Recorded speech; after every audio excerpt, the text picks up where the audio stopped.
ഇപ്പോഴത്തെ പല മക്കളുടെയും വിചാരം എന്താണെന്നറിയോ? അവര് പറയുന്ന പല കാര്യങ്ങളും അവരുടെ ഉമ്മാക്കും വാപ്പാക്കും മനസ്സിലാവൂല എന്ന.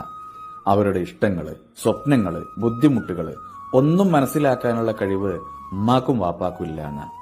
ഉമ്മയും വാപ്പയും പറയണത് പറ്റിയിട്ടില്ലെങ്കില് റൂമിലേക്ക് കയറിയിട്ട് വാതിലിൽ ഒറ്റ അടക്കല, അല്ലെങ്കിൽ ഉച്ചത്തിൽ കുറെ ഡയലോഗ് അടിച്ചിട്ട് ചാടിത്തുള്ളി ഒരു പോക്ക. മക്കള് മനസ്സിലാക്കേണ്ട ഒരു കാര്യം എന്താണെന്നറിയോ?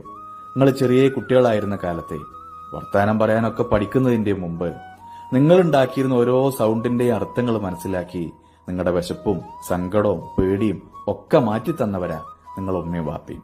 അവർക്ക് ചിലപ്പോ വലിയ വിദ്യാഭ്യാസമൊന്നും ഉണ്ടാവില്ല, നിങ്ങളെ ഫിസിക്സും ബയോളജിയും ഒന്നും അവർക്ക് മനസ്സിലാവൂല. പക്ഷെ അവർക്ക് നിങ്ങളെ മനസ്സിലാക്കാന് നിങ്ങളോളം പഠിക്കണമെന്നില്ല, നിങ്ങളെപ്പോലെ സംസാരിക്കാൻ കഴിയണമെന്നില്ല.